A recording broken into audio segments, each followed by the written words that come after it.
Okay, g'day everyone, and welcome to tonight. This is part of the Global Wealth Club series, and thank you for joining us tonight. Tonight, I'm going to talk about the advantages of being a new sovereign. In tonight, we're just waiting for Warren. He's going to introduce me, so we'll just wait a minute. Good to see where everyone's from. We've got a great mix of people here from all over, looks like all over Australia. So it's really good.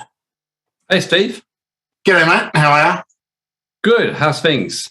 Yeah, life's well. It's not bad here in Queensland. I'm on the Gold Coast tonight, and I'll be heading up north tomorrow. Oh, lovely. Well, thank you so much, Stephen. I just thought I'd give you a quick intro if it's okay and let you take it from here. Yeah, go for it, mate. Look, yep. Some of you saw Stephen at the Sovereign Mindset a couple of weeks ago. Some of you didn't, but all I can say is Stephen is like one knowledgeable, terrific guy in sovereignty. He's been a real mentor and someone I've learned a lot from. He works, as I mentioned in the thing, with a lot of high net worth and elite and $100 million plus clients and otherwise, and involved in major international structures. Some years ago, Stephen decided to start giving back because, like me, he could see what was coming on the earth and needing to help. Even more recently, Stephen is actually talking to me about a major project to give back, and he's got a particular passion and interest in helping people who, in a certain market, who actually being coerced and with this jab and everything else, which is a real thing right now, just about everywhere with what they're talking about. So you've got a real treat having Stephen here tonight. And look, thank you so much, Stephen. And I'm handing it over to you now. Excellent. Thank you, Warren, and thank you, everyone, for being on here. It's great to be with you. And it's going to be great to just share some knowledge and some just different thinking. So here we go. As we always have a disclaimer. I've been doing things every day. This is just the disclaimer. You can read it yourself there for a minute. This is not financial advice. This is purely and simply my own opinion and the opinions of myself. So quick housekeeping, get rid of all distractions, turn your mobiles and social media off. Happy to take notes, questions, put them into the text chat, but I'll probably do questions at the end. It's just easier. And then recordings, I think Warren records these and puts them up in the general area. I know he does with the Global Wealth Club. So tonight's topics, we're just going to grab a few topics. This is such a very broad brush area, so I'm just trying to focus it down on where we're going. So tonight's topics I'm going to is the mindset reset, focusing on your skills, setting up to go global, the digital nomad life, and time to be sovereign. And that's sort of where we are and what I'm going to talk about. So a bit about me, Stephen Petith. I'm an investor advisor in Oceania. I pretty much spend most of my time split between investor and my ocean charity stuff at the moment. I'm only doing about 10 to 15% of my time on advisory work. That's purely and simply because at the moment it's a very good time to be focused as an investor. But so I'm here to provide some advisory work and help people that can. I'm an internationalization architect. So what does that mean? Basically is I look at things from a global perspective and work out how to create structures for people that cover multiple jurisdictions around the world. I've been sovereign over 20 years. And there's a list of some of my favourite people there. So moving on. So why this webinar tonight? There's a big movement out there where governments are after your job. We're starting to see that with climate change. We're starting to see that with vax passports. We're starting to see it with other bits and pieces. Governments are pretty much inner city type people who only ever care about themselves or those that are very much in their own sphere. The left culture is destroying prosperity. Critical race theory, culture wars are destroying everything that's going on. And we're starting to see some really, really interesting things happen over the time.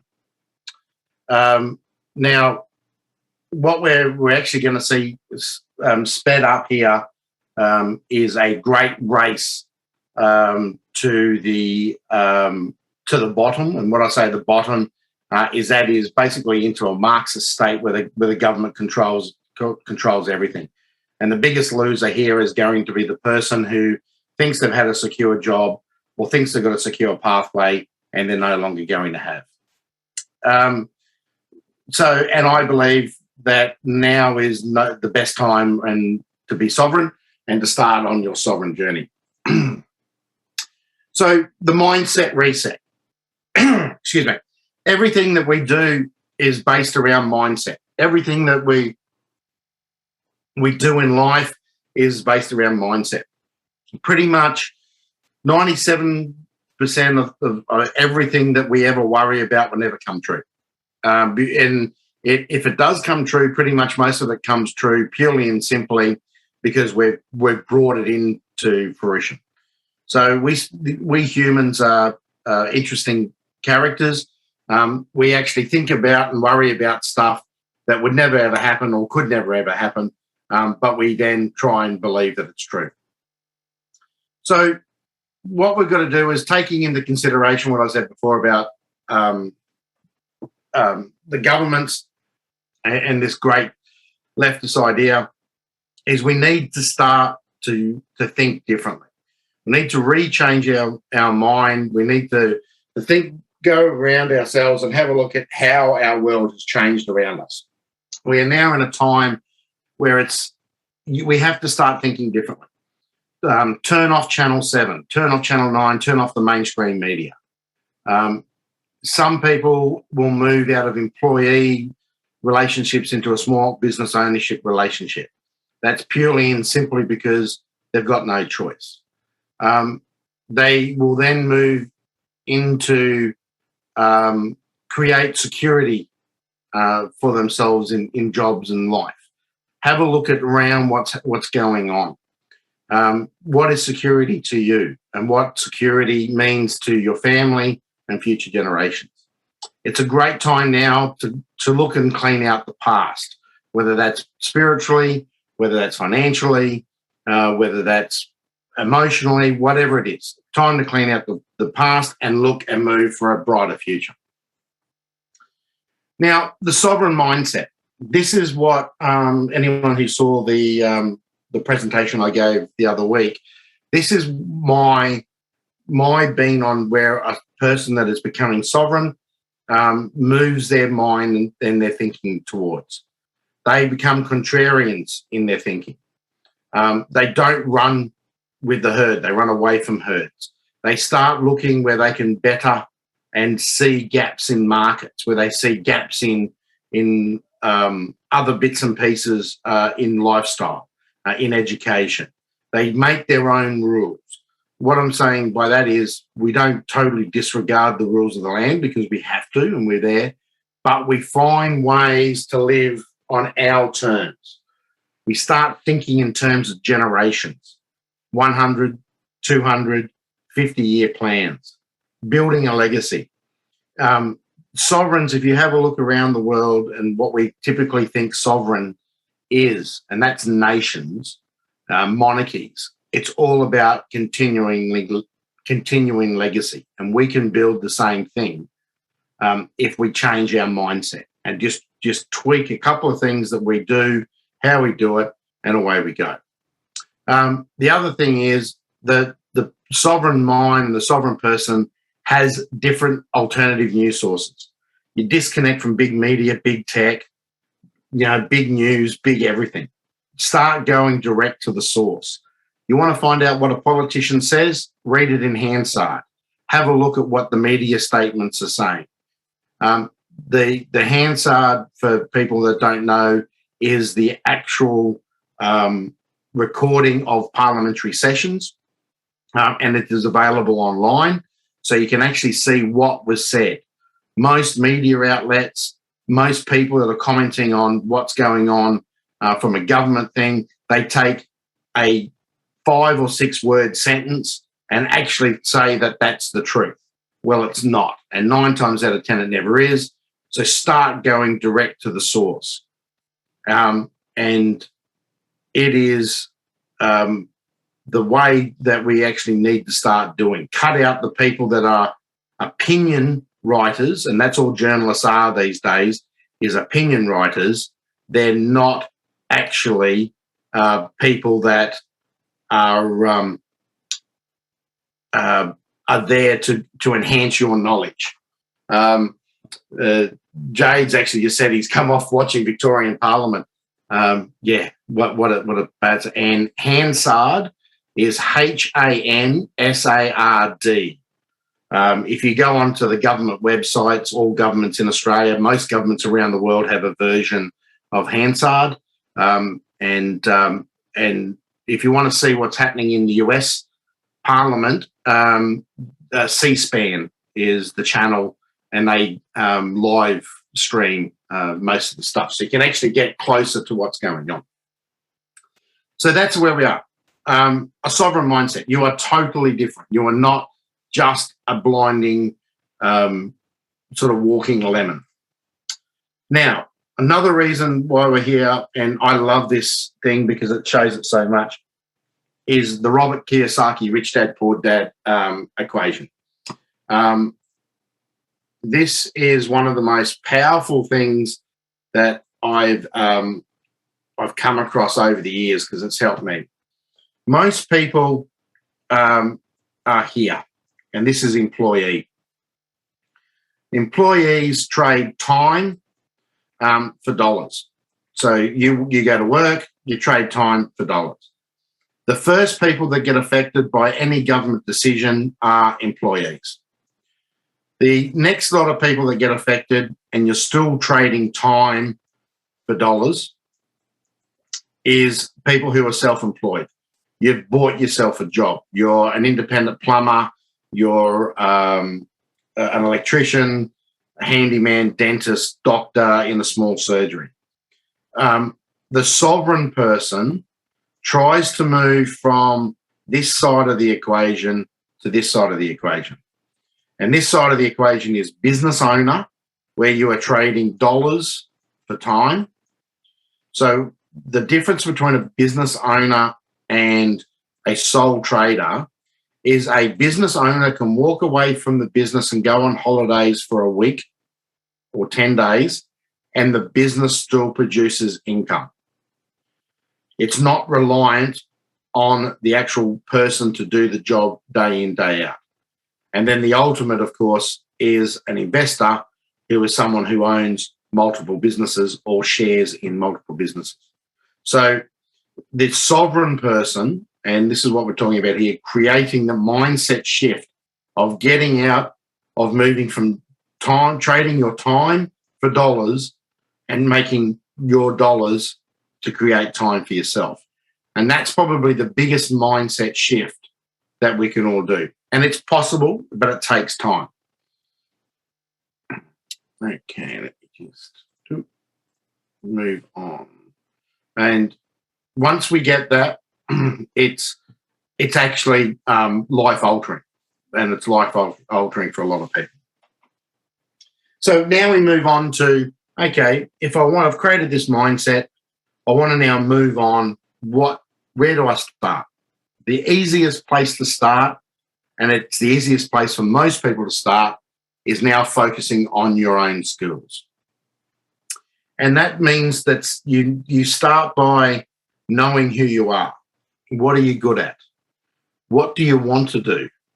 If money was no object, what would you do on a daily basis? And sometimes people have absolute transformations by just answering that one question.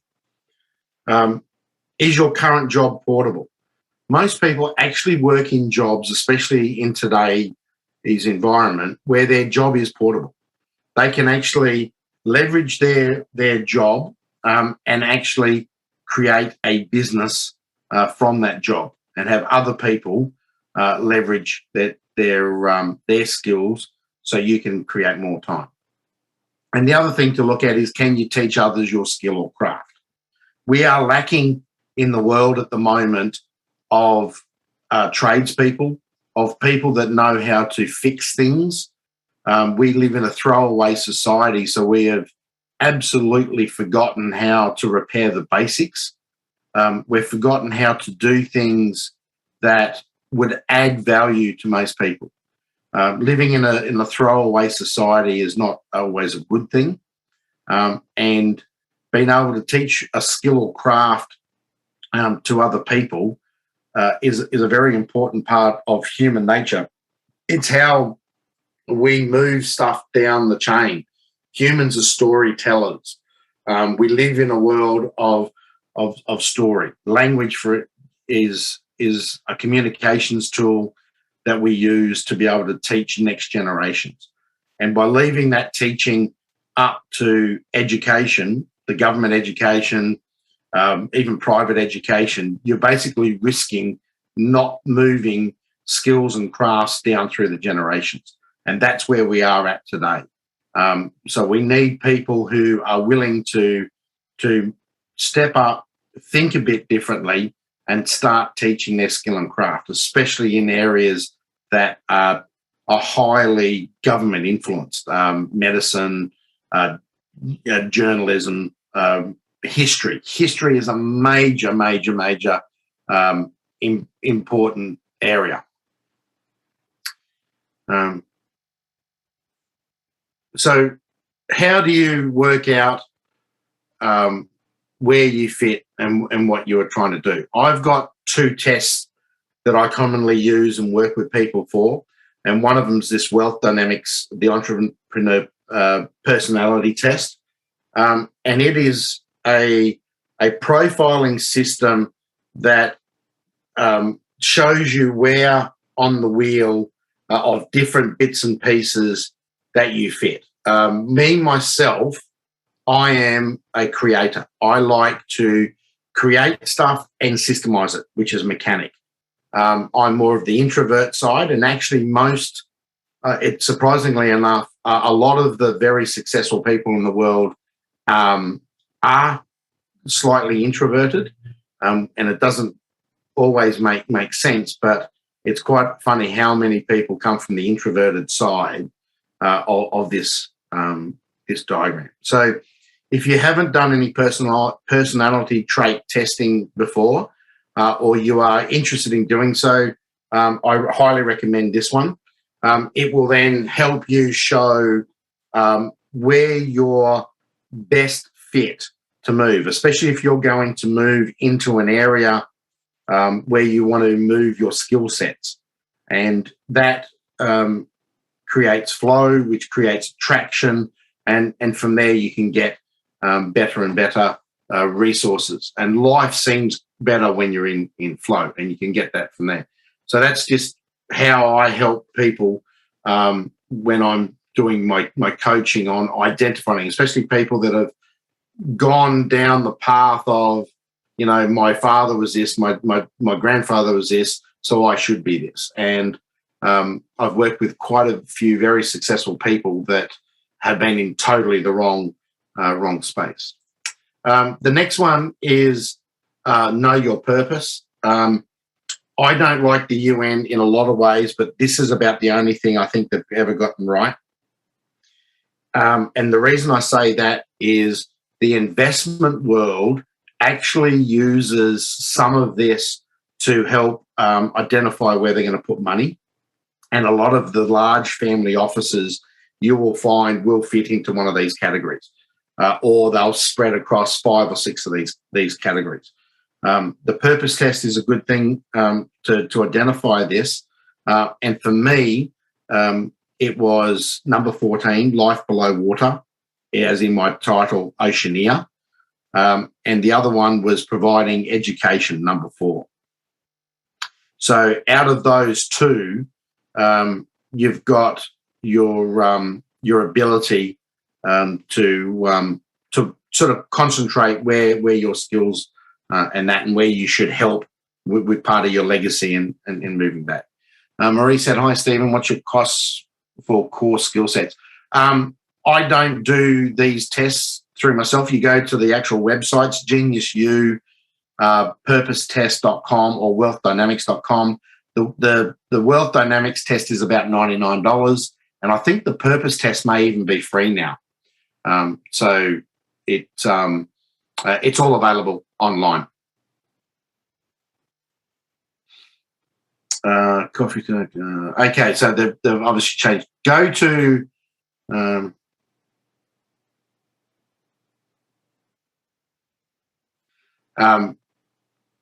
if you go to GeniusU, I'll put it up. GeniusU.com.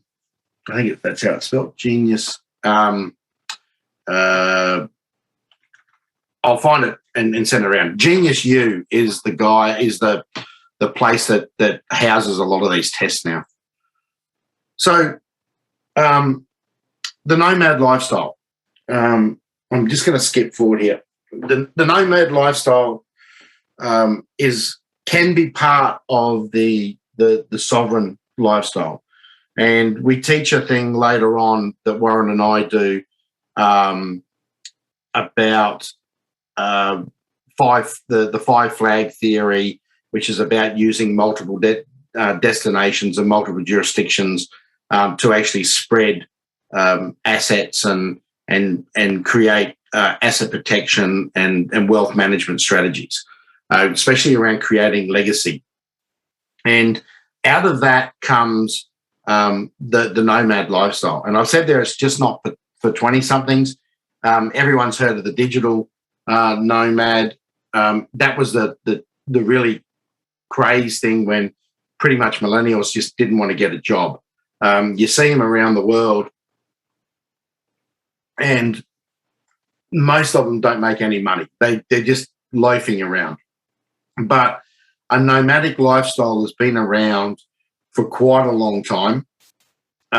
It's not for everyone, as we'll see in a minute, but you can actually do it here in Australia as well. You don't have to go around the world. So what is a modern nomad? And the modern nomad is one of the things that we teach in further courses. Is a modern nomads are people who are location independent and use technology to perform their job, living a nomadic lifestyle. So it's all about going where you are treated best, going where your skills are best used, going where you are appreciated, finding your community.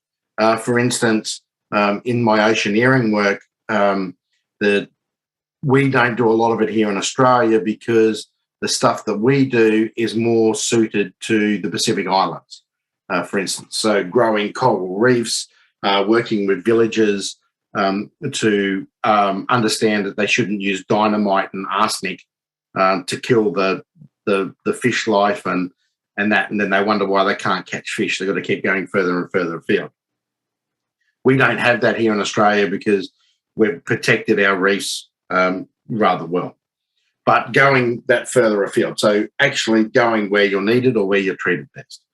Modern nomads work remotely, telecommuting rather than being physically present at a customer's or their own office.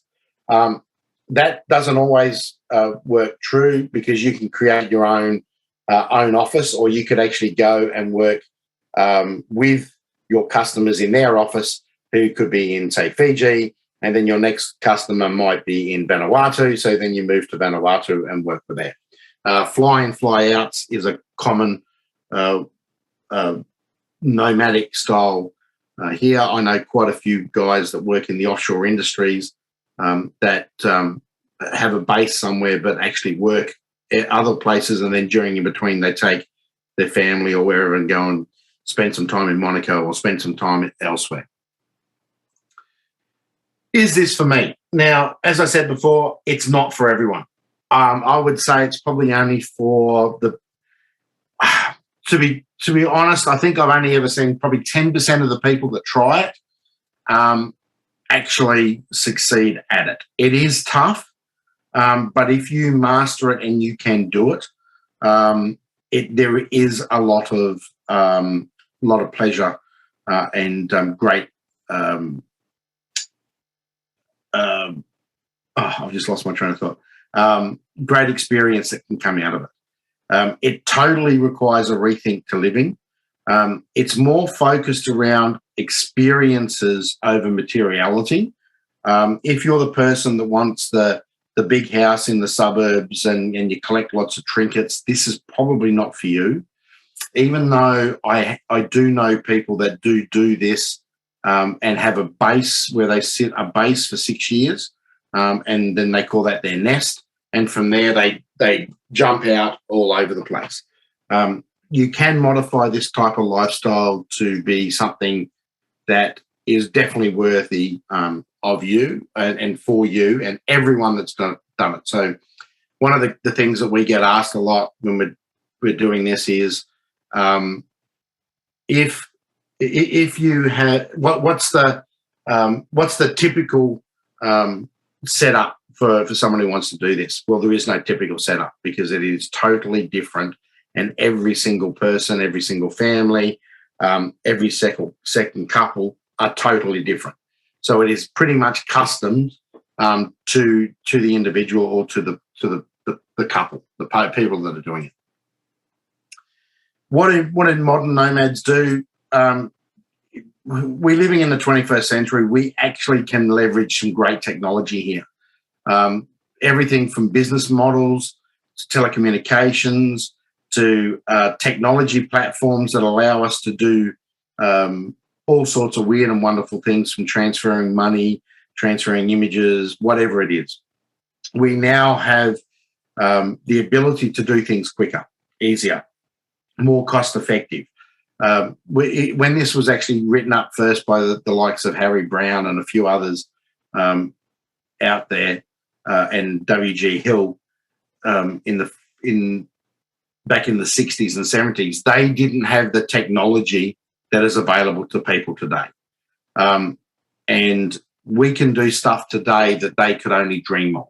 So this is open and it's easier to do now than what it's ever been done before. And we can take outsourcing services. So I don't know if everyone heard, but there was a guy I think it was in San Francisco, in the computer industry.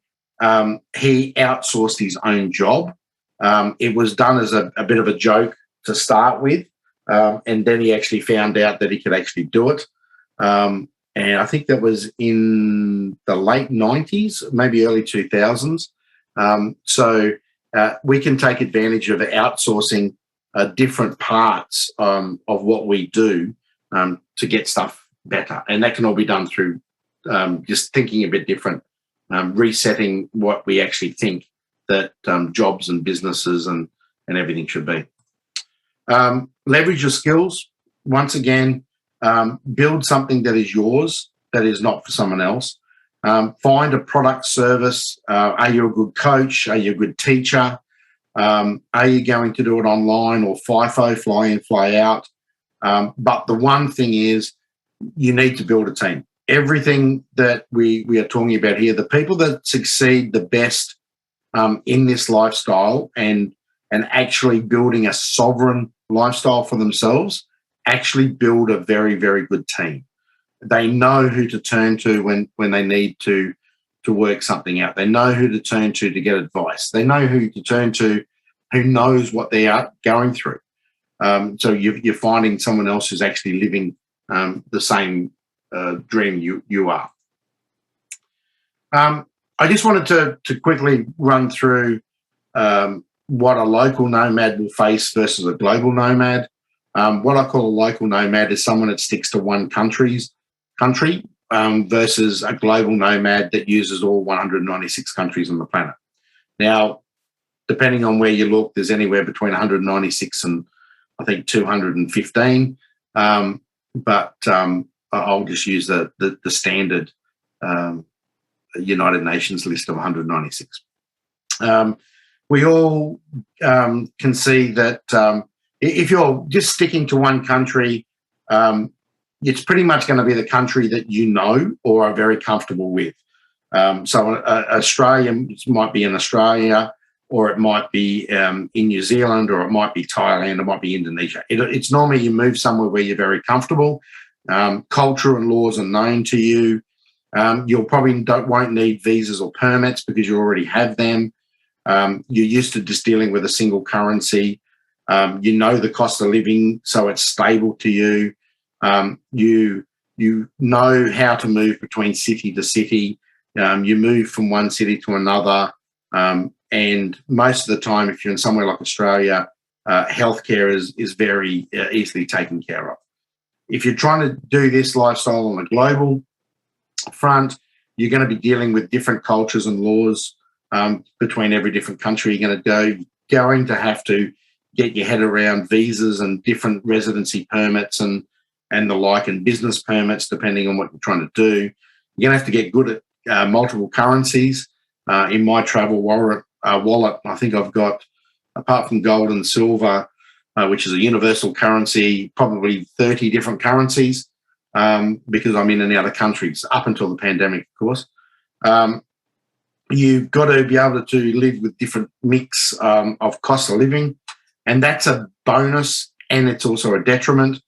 So you might choose to live some of the year in a medium to low cost living structure to get down, do what you've got to do, and then move to different parts of the world to take advantage of, for instance, the opera. Friends of mine at the moment are in Monaco. The Monaco Yacht Show's just been on. They've gone from the Middle East and they're spending a month in the south of France. So you can adjust your lifestyle and your cost of living based on needs and wants. You can play one country off against the other. As I was saying before, you can then go where you're treated best. There's a couple of guys out there that use that. It's where you're wanted, where your skills can be used the most, where you can actually broaden your market, addressable market with your skills just by playing one off against the other. The other thing that it always comes up when people are talking about is healthcare. Knowing where to go for different healthcares. For instance, if you're in Mexico, dentistry is really good in Mexico. General physicians can be quite well. If you need plastic surgery or you want to do some experimental treatments, Thailand can be a place for that. If you look at some of the Eastern Bloc countries, Turkey and the likes, you've got different styles of medicine there that can be used for different healthcare. So you're not necessarily stuck to using a Western style healthcare, but it can be a problem if you don't know and don't plan. Being a global nomad is all about planning, and it's all about planning and working everything out in advance. You can be spontaneous with your choices, but normally that's just for short trips. So here's a bit of a story. This is actually made up of a couple that I actually know, and I've sort of got a bit of a thing for it. Philip D'Souza's asked, as an Australian passport holder, where did you feel most welcome? Predominantly Thailand is my main home, but I travel around the world, and I'm a multiple passport holder.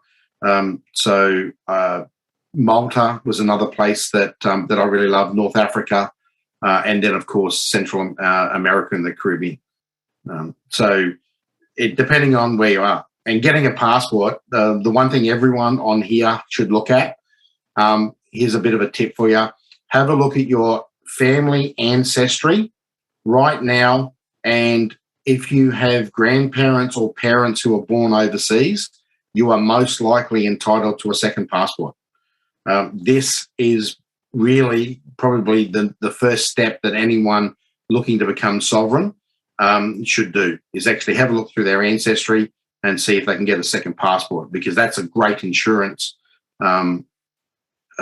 thing if you got it. So here we are, Tony and Julie, 45 and 47-year-old. They had 2 kids not living at home. Tony lost his job as a paramedic, and Julie at that point in time was a stay-at-home mum. Today, they both live on a residence ship, and the reason they chose a residence ship is these ships move around the world constantly and are never based in one place for any one point in time, and you are deemed to be technically tax resident where the ship is based. So a lot of these ships are registered out of places like Mauritius or Panama. So if you are a permanent resident on the ship, technically you can be resident in either of those locations. They built an online business consulting. Tony was a training paramedic as well as being a paramedic. So they built an online business. Their business is actually a lot bigger now than what I've got here. They started off just doing consulting to medical on medical and emergency systems. So they started doing this early 2000s when a lot of companies were starting to get emergency and medical systems built in to their company's standard operating procedures. And they managed to then expand that to doing DIY emergency and medical SOPs. And that includes things like disaster relief. One of the big things I was talking, and Tony and Julie aren't their names, by the way. I was actually talking to Tony not so long ago, and he said their biggest seller for their store was they wrote a pandemic emergency plan for COVID. When COVID started, they were actually targeting foreigners living in China, and then they've developed that over time, and it's become a huge seller for companies looking for an SOP to deal with the emergency. So, and Tony does a lot of FIFO work where he'll go and fly into a mine in Africa and do their systems, or the last one he did was a private jet. He was hired to accompany a elderly gentleman from one country to another. So he's got a really exciting life at the moment, and they get on and off the ship as it goes around the world. They're currently on the ship, and they've been on the ship pretty much the entire pandemic now. Their business is based out of Dubai, and Dubai, as you know, is a great little place. There's a couple of questions come up. How to travel without the jab and being able to get out of the country, or fly without the vax. The problem with Australia is it's very hard to get out of the country. You can get out without the jab. That's not a problem. I do know people that have done it, but how they've done it is they've actually set up businesses overseas or bought businesses overseas and then said that they're moving overseas. You can get flights out of the country. You've just got to be willing to pay. One of my business partners is on his way back right now tonight to the US. He's a dual citizen. Once again, this is where having 2 passports come in. And he got out of the country with no questions asked. He was going back to the US. But we had the only way we could get him there was a business class seat. That way he wasn't going to get bumped. The airline actually said, if you book business class, you will not get bumped.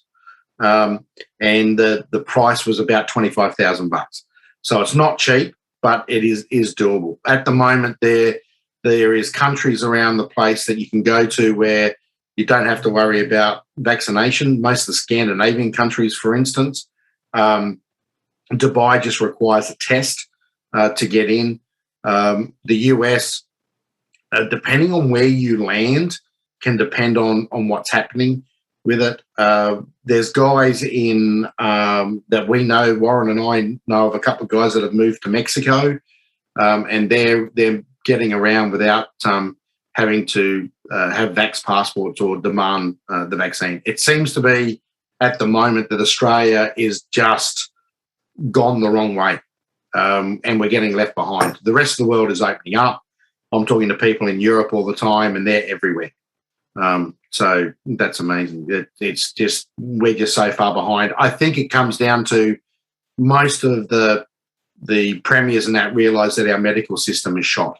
So, that's just the modern terms that the country's broke. So Philip's got here, are these residential ships still operational with the pandemic? 100%. If you're a resident and that's your only residence, where else are you going to go? Most of the residential ships are still operating. There's 4 in the world that I know of at the moment, another 3 being built, one of which is a Ritz-Carlton ship. Another one's called Nord, and they're all taking people. As long as you own an apartment on there and you're a resident, you can join. And most of them have very good medical. It's incredible. So that's just an interesting aspect on residency. So Nicholas has said he's got German ancestry and can apply for a German passport. I understand that the German government would not allow you to hold. I'm not sure that that's true. I do know Germans with multiple passports, and it could be as simple as they're just not telling people that they've got them. But it should be quite easy to find out if you go to one of the immigration services. There's plenty of immigration sites online that will tell you if and when you can get dual citizenship. All right, I'll keep moving on. So this is the last bit of the thing, and then I'll take some questions. So when we talk about sovereignty, what are we actually talking about, and why would we do this? So the dictionary definition of sovereignty is the quality or state of being sovereign or having authority, having supreme power or authority. So think a king or a queen. The other definition, and it's part of the same underlying definition that we work to, is the full right and power of a governing body, us, to govern itself without any interference from outside sources or bodies. Now, we live in a world where there's some stupid rules, and there is a whole heap of stupid rules out there. But if you are set up in a way that the rules, as I said before, you can make your own rules. So if you're a dual passport holder, like my business colleague, he was able to leave Australia, go to the US. Once he's in the US, he can go anywhere in the world because it's pretty much open. The jab and all that is not affecting most people. The Australian government has just bought into this whole thing where we've got to force people to do something, into the Marxist underlying doctrine. So being prepared and doing some simple things can actually make you self-governing, and you can then start to make your own rules. We work with 3 pillars to sovereignty. So think about sovereignty as a 3-legged stool, and with no with one of those legs missing, sovereignty doesn't work. And for me, these are personal responsibility, financial independence, and legacy. And the reason legacy is one of them is if you have a look at the big families around the world, they encourage legacy from multiple generations, where most people only ever think about their own generation and themselves. So what is personal responsibility? Personal responsibility is looking after your health. While most of us are here, we all know how to look after our health, our education. We know what is the best for our family, and we know how to build a great moral code.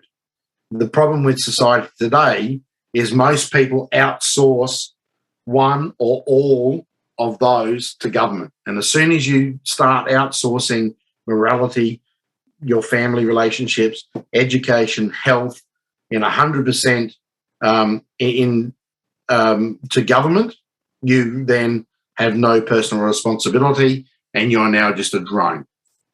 Financial independence, same thing.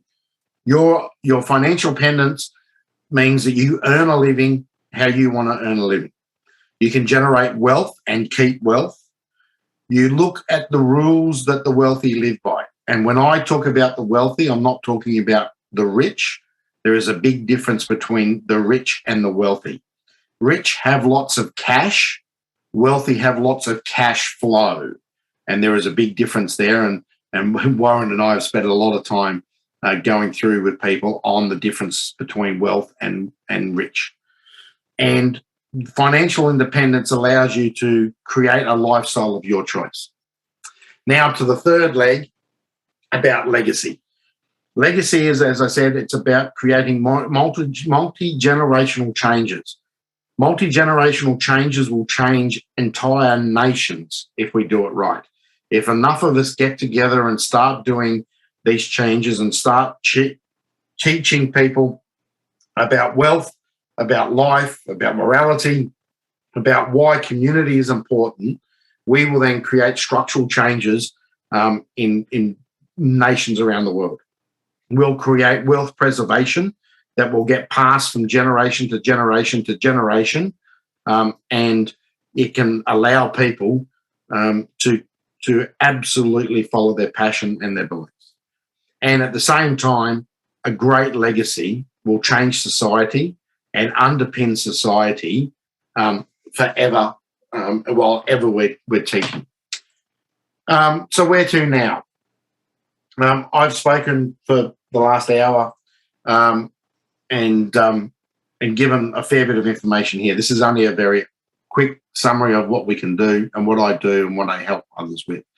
The best thing is to start having a look at yourself.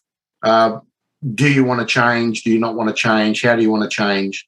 I do stress, if you haven't done a personality or purpose test or anything along those lines, and there's heaps of them out there, is to actually start and have a look. You might be very, very, very, very changed. Find a mentor. I have mentors. I know Warren has mentors. At some point in time, everyone should have a mentor and a mentee, and that is one of the greatest things that people can have. And build a plan. Absolutely build a plan. Without a plan, it's hard to take steps and hard to create accountability for yourself. And we can help you with a plan. And Warren can explain that more. Okay, so all right. So I've got some questions. I see Philip's got one here. Last two from Philip. Steve, can you give us a rundown on your journey from employee to sole trader to business owner to investor? Yeah, I can. I joined the Navy, and then I was in the Navy for 10 years. I come out of the Navy and went straight into working in the family business. And so I was an employee / sole trader, so to speak, in my own family business. And then from there, we sold multiple parts of the business, built it up, sold it. And then once my father passed away, I took over the family office. And now as an investor, I invest into businesses. I'll give you the idea of the businesses I'm currently investing into and growing. I've got an aviation business at the moment where I'm looking at general aviation, so small aircraft to do point-to-point travel. We all know that the big airlines aren't moving around, but there's a great demand for point-to-point travel and then training of people to be able to do that. The US has a massive market in this. Currently, we're in Australia, but once we relocate to the US, we'll be doing that in a big way. We're also investing into oil and gas assets, microgrid assets, what we call real assets, things that are going to be around for a long time, and typically they're not going to get shut down because they're needed. As with your purpose, as with life below water, have you ever considered researching, exploring USOs, unidentified submerged objects? No, but one of the things that we are researching is looking at technology to map the seafloor. And one of my partners in this is very interested in mapping for geothermal vents that can be used for a whole range of different things, finding natural medicines and the like underwater. So I suppose that could be what you're talking about. But at the moment, we do coral growing and working with cultures and that to preserve the natural environment and that. One of the other things that we are hopefully going to launch in the next probably 6 to 8 weeks is a virtual aquarium focused on the Great Barrier Reef, the Belize Barrier Reef, and a reef in the Black Sea, not Black Sea, Red Sea. So you'll be able to go online and then find that. So that's a quick snapshot of mine. Is there any... okay, here we go. Anonymous, how does Nomad work with the coming economic reset? Quite easily. What you're looking for with the economic reset is things that aren't going to get shut down. So medical, farming, energy, being able to help people establish their own microgrid, for instance, become self-reliant, looking at different ways to get around what will be controlled. Now, don't forget that not all of the world is moving in this direction. We are seeing big chunks of the world going in different paths, and it's about finding out who and where. So in Australia, for instance, we're going to be hit very hard, I think, by a lot of this economic reset, and manufacturing is going to be decimated. If you take, for instance, if you got rid of one coal-powered fire station or gas power station, and then you replace the same generation, say 1 gigawatt, with one, what do you call it? 1 gigawatt of renewables. You might have 200 people that work at the power station, but you only have 20 people that work on the solar farm during its economic life. So 200 people, 180 people are going to lose jobs and never find jobs again because all the manufacturing is going to be gone. So this is where we're going to have to start looking at either moving somewhere else or building small communities where we can teach and trade inside each other. So it's going to be very, very interesting to see. I do believe that it's possibly a time to move overseas and wait for the Great Reset, if you want to call it that, to happen.